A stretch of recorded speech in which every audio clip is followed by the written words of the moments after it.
Skatīties Blueju ir jautri, taču zem virsmas ir jautājumi, uz kuriem šovs nekad nav atbildējis. Ir detaļas, kas tika aizmirstas, sižeti, kas nekur neveda, un noslēpumi, kas palikuši neatrisināti kopš šova sākuma. Šodien mēs apskatīsim tos visus. Tante Brendija ir viena no noslēpumainākajām varonēm visā šovā. Lielāko daļu sēriju mēs viņu neredzējām, līdz viņa pēkšņi parādījās sērijā Onesies. Tur mēs uzzinājām, ka viņas lielākais sapnis ir kļūt par māti, bet kāda iemesla dēļ viņai tas nav izdevies. Vai tā ir medicīniska problēma? Vai tas ir saistīts ar viņas vīru? Šovs to nekad nepasaka. Un tad, sērijas zīme pašās beigās, Brendija parādās stāvoklī. Tas ir skaists brīdis, taču tas arī uzdod jaunu jautājumu. Ja viņa tagad ir stāvoklī, kas ir mainījies? Kas viņai iepriekš traucēja? Šovs mums sniedz laimīgas beigas, nekad neizskaidrojot situāciju. Pirmajā seriāla sērijā Chlojas mamma redzama ejam pa ielu, stumjot ratiņus ar zīdaini iekšā. Tas zīdainis acīm redzam ir Chlojas jaunākais brālis. Un tad nekas. Vairāk nekā 100 sēriju vēlāk šis zīdainis nekad nav ticis nosaukts vārdā, nekad nav parādīts kārtīgi un nekad vairs nav pieminēts. Chloja ir viena no Blueja tuvākajām draudzenēm un regulāri parādās visā šovā. Tātad, kur ir viņas brālis? Kāpēc viņš nekad nav pieminēts? Šovam, kas pievērš ārkārtīgu uzmanību detaļām un notikumu secībai, ir patiešām dīvaini, ka tēls, kurš parādījās pašā pirmajā sērijā, vienkārši pazūd bez jebkāda izskaidrojuma. Sērijā pasaku stāsts. Bandits stāsta par bērnības brīvdienām traileru parkā. Viņa nolādēja Redlijs. Viņš nevarēja runāt un satika meiteni šīšīras kostīmā, kur uzminēja viņa vārdu un noņēma lāstu.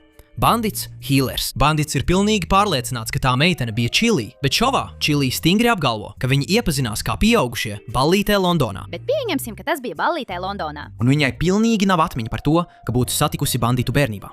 Tātad, kura versija ir patiesa? Un ja tā meitene tiešām nebija Čilī, tad kas viņa bija? Atgriezīsimies pie tantes Brendijas, lai risinātu nākamo noslēpumu. Kas ir viņas bērna tēvs? Mēs zinām, ka Brendijai ir vīrs, bet viņš nekad nav parādījies šovā, ne reizi. Mēs nezinām viņa vārdu, šķirni vai jebko citu par viņu. Un ņemot vērā, ka Brendija daudzus gadus nevarēja tikt pie bērna, viņas vīra identitāte šķiet kā būtisks, trūkstošais gabaliņš. Daži fani uzskata, ka viņas vīrs varētu būt kāds, ko jau esam redzējuši kādā citā sērijā fonā, to nepamanot. Citi domā, ka šovs apzināti viņu slēpj. Tagad parunāsim par lielāko neatrisināto noslēpumu visā šovā. Kas ir Bluejas meitas tēvs?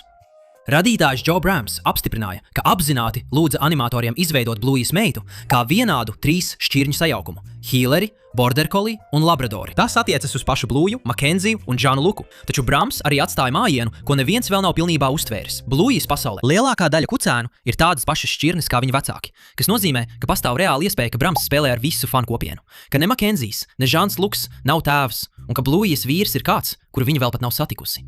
Nolaistā auss norāda uz Makenziju, violetās kažoka nokrāsas norāda uz Žanu Luku.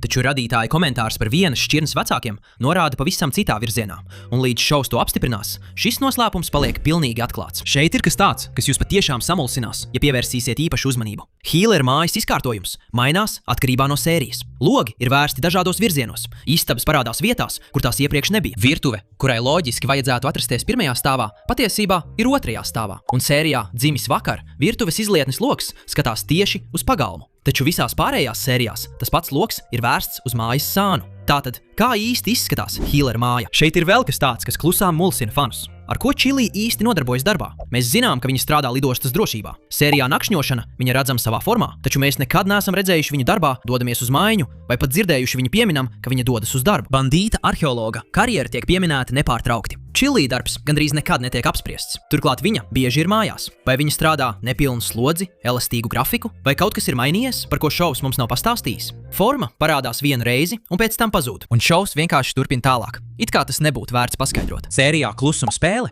uz ielas sēž bezpajumtnieks suns, un Kornēlija apstājas, lai viņam iedotu naudu. Ja paskatās uzmanīgi, šis bezpajumtnieks suns izskatās pēc tādas pašas šķirnes kā terjeru bērni. Tas rada ļoti neērtu jautājumu. Vai tas ir viņu tētis? Mēs zinām, ka terjeri nāk no izjukušas ģimenes. Šovs to nekad neapstiprina, bet līdzība ir grūti ignorējama. Te ir vēl viens jautājums, par kuru lielākā daļa cilvēku nav aizdomājušies. Kur ir kaķi Bluejas pasaulē? Blueja dzīvo Brisbenā, un cik zināms no šova, Brisbene ir pilsēta, kas pilna ar suņiem. Katrs kaimiņš, katrs klases biedrs, katrs fona tēls ir suns. Taču sērijā mēs vairāk kārt esam dzirdējuši, ka tiek pieminēti kaķi. Esam redzējuši plakātus, TV šovus un rotaļlietas, kas nozīmē, ka kaķi šajā visumā pastāv. Tad kur viņi ir? Vai viņi dzīvo savā pilsētā kaut kur citur? Vai suņi un kaķi šajā pasaulē vienkārši ir atdalīti? Tas ir viens no tiem sīkumiem, ko šovs vienkārši piemin un pēc tam vairs nepaskaidro. Indijas jaunākā māsa ir vēl viens noslēpums, ko šovs ieviesa un nekad neatrisināja. Sērijā Priekšlaicīgais bērniņš Indija atklāja, ka viņas mammai tikko piedzimis bērniņš, bet bērniņš piedzima priekšlaicīgi, un viņai bija jāpaliek slimnīcā, kamēr ārsti viņu novēroja. Indija nekad nenosauca savas māsas vārdu.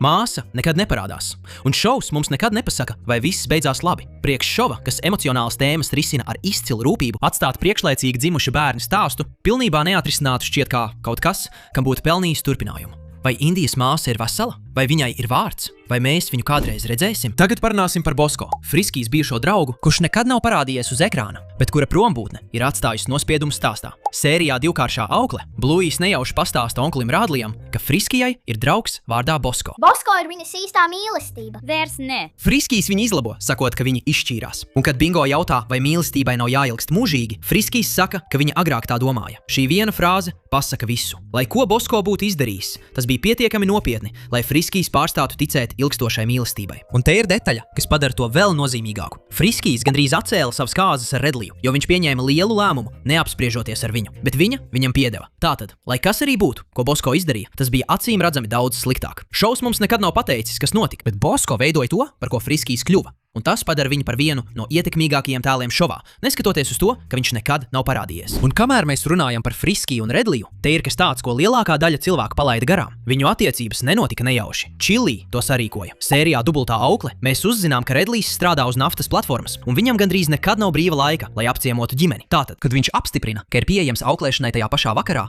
Čilī jau ir sarunājusi, lai Friskija atnāk ciemos. Tā nav nejaušība. Čilī precīzi zināja, ko viņa dara. Friskija tikko bija izšķīrusies ar Bosko. Redlijs bija pieejams vienā no ratajiem vakariem, kad viņš bija pilsētā, un Čilī it kā nejauši bija sarunājusi divas aukles vienā vakarā. Viņa visu šo situāciju izplānoja. Tas nozīmē, ka viena no lielākajām mīlas stāstiem šovā sākās ar to, ka Čilī klusiņām vilka aiz diedziņiem fonā. Vektāvs Bobs ceļojums uz Indiju ir vēl viens noslēpums, ko šovs ieviesa, pilnībā to neizskaidrojot. Trešās sezonas beigās mēs uzzinām, ka vecstāvs Bobs bija ceļojis pa Indiju, un šajā laikā bija palaidis garām lielāko daļu sava dēla dzīves. Vecmāmiņa Krisa saka, ka viņam vajadzēja doties turp, lai atrastu sevi, un meitenes nesaprot, ko tas nozīmē, bet pieaugušie skatītāji noteikti saprot. Cilvēki dodas ceļojumos, lai atrastu sevi, kad kaut kas viņu dzīvē ir dziļi nesakārtots. Bet kāda bija vectēva Boba problēma? Vai viņš bija nelaimīgs laulībā, vai viņš bija nedrošs par attiecībām ar saviem dēliem, vai arī viņš mēģināja tikt galā ar kaut ko no savas pagātnes? Šovs mums saka, ka viņš atrada to, ko meklēja, jo atgriezās, bet nekad nepasaka, ko tieši viņš patiesībā meklēja. Un visbeidzot, šis izklausās vienkārši, bet kad padomā, tam nav nekādas jēgas. Čilī mazgā veļu. Mēs esam redzējuši, kā viņi to dara vairāk kārt visā šovā, bet te ir viena lieta. Hīlera ģimene nenēsā drēbes. Neviens no viņiem to nedara. Tātad, ko tieši viņa mazgā? Gultas veļa un dvieļi var izskaidrot tikai daļu no tā. Tātad lūk, kā ir. Bluey klusībā ir atstājis neatbildētus jautājumus visās 3 sezonās, un daži no tiem aizved mūs atpakaļ līdz pat 1. sērijai. Kurš noslēpums tevi uztrauc visvairāk? Pastāsti mums komentāros. Un kā vienmēr, tiekamies nākamajā video.